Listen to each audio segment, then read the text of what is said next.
Hello friends. आज के video में हम सीखेंगे कि ऐसा क्या है कि बहुत सारे लोग जो हैं इंग्लिश में बात नहीं कर पाते हैं। क्या रीज़न है इसके पीछे, क्या वजह है इसके पीछे कि ज़्यादातर लोग जो हैं इंग्लिश लैंग्वेज में बात नहीं कर पाते हैं। कौन सी तकलीफ़ है, कौन सी ऐसी प्रॉब्लम है या ऑब्स्टेकल है जिनके कारण लोग इंग्लिश में बात नहीं कर पाते हैं। तो दोस्तों, सबसे पहले गलतफ़हमी ये है कि लोग आलसी हैं। ये गलतफ़हमी, क्योंकि लोग आलसी नहीं हैं। हर इंसान अपने अपने जीवन में मेहनत करता है अपने आप को आगे बढ़ाने के लिए, अपने आप को बेहतर बनाने के लिए। लेकिन यहाँ पे प्रॉब्लम आलस का नहीं है या फिर मेहनत का भी नहीं है। यहाँ पे प्रॉब्लम है फ़ोकस का, अटेंशन का, हमारे ध्यान का, कि हमारा ध्यान उन बातों पे जाता नहीं है जो हमारे हमारे लिए ज़रूरी हैं, हमारे सक्सेस के लिए ज़रूरी है। और फिर हमारा ध्यान होता है भटका हुआ, वी आर डिस्ट्रैक्टेड। तो सबसे पहले हमें अपना ध्यान जो है वो ज़रूरी चीज़ों पे लगाना ज़रूरी है। अगर आपको लगता है कि इंग्लिश लैंग्वेज सीखना, समझना, बोलते आना मेरे लिए ज़रूरी है, तो आप उसके लिए समय निकालोगे और आप उसके ऊपर ध्यान दोगे अपने आप को बेहतर करने के लिए। जैसे कि मैं हमेशा ये बात मानता हूँ, जैसे मराठी में कहावत है, आवड असेल तर सवड मिळते। मतलब अगर किसी चीज़ को आप पसंद करते हो, किसी चीज़ में आपका इंटरेस्ट है, तो आप उसके लिए समय निकालते हो। तो आपको अगर इंग्लिश लैंग्वेज में एक्सपर्टीज़ लाना है, सीखना है, समझना है, बोलते आना है, तो आपको उसके लिए अलग से हर दिन एक समय निकालना ज़रूरी है।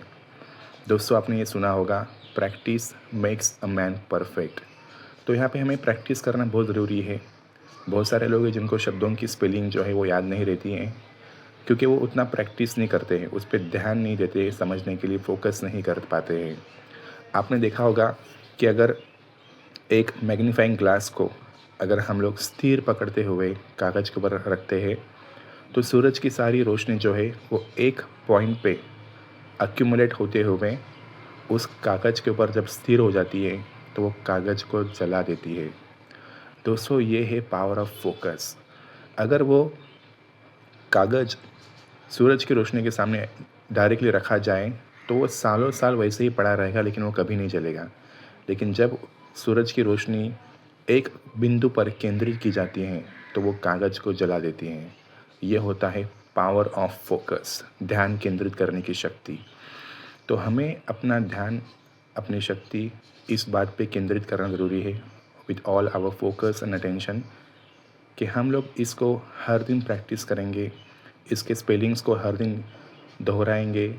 हमें दिमाग पे ज़ोर देने की ज़रूरत नहीं है। जैसे मैं आपको एग्ज़ाम्पल देता हूँ दोस्तों, अगर मैं आपको एक सवाल पूछूँ कि आपके कितने सारे दोस्त हैं, तो आप मुझे एक-एक गिना के कम से कम 10 से 20 लोगों के नाम ऐसे ही बता दोगे कि ये आपके दोस्त हैं। अब मैं अगर आपसे सवाल पूछूँगा कि आपने अपने इन दोस्तों के नाम बाय हार्ट किए थे, मेमोराइज़ किए थे? नहीं। फिर ये आपके इतने सारे दोस्तों के नाम आपको याद कैसे हैं? क्योंकि आप उनको अक्सर देखते हैं, उनसे अक्सर मिलते हैं, उनसे आपकी अक्सर बातें होती है, इसलिए आपको उनके नाम याद हैं। तो ये एक सहजता है, याद रखने की एक सहज ऐसी प्रक्रिया है ये। तो वैसे ही दोस्तों, अगर हम लोग इंग्लिश के वर्ड्स को हर दिन पढ़ेंगे, हर दिन उसको देखेंगे, हर दिन उसके बारे में सोचेंगे, तो वो हमें आसानी से याद रह जाते हैं। तो हमें इसके लिए स्ट्रेस लेने की ज़रूरत नहीं है, दिमाग पे ज़ोर डालने की ज़रूरत नहीं है, बस उसको रिपीट करना है।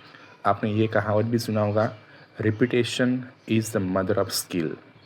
तो कोई भी चीज़ को अगर हम लोग बार-बार, बार-बार, बार-बार, बार-बार, बार-बार रिपीट करते हैं, तो वो हमारे दिल और दिमाग में बस हमेशा के लिए बस जाती है। तो वैसे ही है ये। अब मैं आपको और एक एग्ज़ाम्पल ये देना चाहता हूँ कि मानो आपके बचपन के दोस्त हैं जिनके साथ आपने समय बिताया है, लेकिन कुछ ऐसे दोस्त आपको कभी मिले और उनके साथ दोस्ती हुई आपकी, पर फिर से वो बिछड़ गए। तो अगर 4 साल, 10 साल के बाद अगर आपको कभी उनका ज़िक्र हुआ, तो आपको उनका नाम याद नहीं आएगा।